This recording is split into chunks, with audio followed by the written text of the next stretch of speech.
আল্লাহ তাআলা রাসূল সাল্লাল্লাহু আলাইহি ওয়াসাল্লামকে কিভাবে সৃষ্টি করেছেন আমরা অনেকেই সেটা জানি না। কিভাবে তিনি সমস্ত মাখলুক সৃষ্টি করলেন সেটাও আমরা অনেকেই জানি না। আসুন শুরু করি কিভাবে আল্লাহ তাআলা সবকিছু সৃষ্টি করেছেন।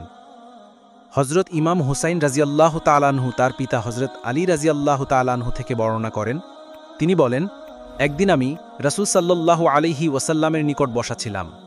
এমন সময় হযরত জাবের ইবনে আবদুল্লাহ আনসারী রাদিয়াল্লাহু তাআলা আনহু আগমন করে হযরত রাসূলে করিম সাল্লাল্লাহু আলাইহি ওয়াসাল্লামকে জিজ্ঞেস করলেন, হে আল্লাহর রাসূল সাল্লাল্লাহু আলাইহি ওয়াসাল্লাম, আমার পিতামাতা আপনার জন্য কুরবান হোক, আমাকে বলুন সবার আগে আল্লাহ তাআলা কোন বস্তু সৃষ্টি করেছেন? রাসূল সাল্লাল্লাহু আলাইহি ওয়াসাল্লাম বললেন, আল্লাহ তাআলা 1000 বছর ধরে আমার নূর সৃষ্টি করেছেন, তার একদিন তোমাদের এ দুনিয়ার হিসাবে 1000 বছরের সমান। আল্লাহর সৃষ্ট আমার নূর আল্লাহর সতত্ব ও মর্যাদা গভীরভাবে অবলোকন করত এবং আল্লাহর তাসবিহে পাঠ, তাওয়াফ ও সিজদায় রত থাকত। অন্য এক হাদিসে হযরত ইবনে আব্বাস রাদিয়াল্লাহু তাআলা আনহু বর্ণনা করেন, সৃষ্টিশূন্য অবস্থায় মুহাম্মদ রাসূল সাল্লাল্লাহু আলাইহি ওয়াসাল্লাম 12000 বছর ধরে আল্লাহ তাআলার ইবাদতে মাশগুল থাকেন। অতঃপর আল্লাহ তাআলা মুহাম্মদ রাসূল সাল্লাল্লাহু আলাইহি ওয়াসাল্লামকে 4 ভাগে ভাগ করে, 1 ভাগ দিয়ে কলম, 1 ভাগ দিয়ে জান্নাত এবং 1 ভাগ দিয়ে আলমে আরওয়াহ এবং সমগ্র মাখলুক সৃষ্টি করেন।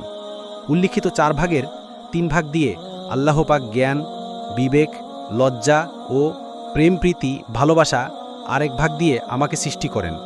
নবী করিম সাল্লাল্লাহু আলাইহি ওয়াসাল্লাম বলেন, আমি আল্লাহর সৃষ্ট নূর থেকে এবং সকল জগৎ আমার নূর থেকে সৃষ্টি হয়েছে।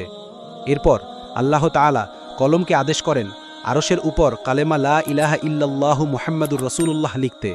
কলম আল্লাহর এই আদেশ পেয়ে 400 বছর পর্যন্ত কালেমা লা ইলাহা ইল্লাল্লাহু মুহাম্মাদুর রাসূলুল্লাহ লিখতে থাকে।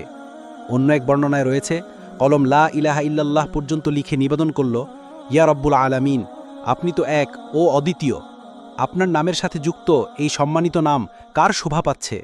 আল্লাহর পক্ষ থেকে জবাব এলো, এ নাম আমার সম্মানিত হাবিবের, তুমি লিখো মুহাম্মাদুর রাসূলুল্লাহ। এই আদেশ আল্লাহ পাকের ভীতিকর সম্বোধনের প্রভাবে কলমের মুখ ফাঁকা হয়ে যায় এবং কলম মুহাম্মাদুর রাসূলুল্লাহ লিখে। তখন থেকেই কলমের মুখে ফাঁকা রাখার রীতি চালু হয়েছে, যা কিয়ামত পর্যন্ত চলতে থাকবে।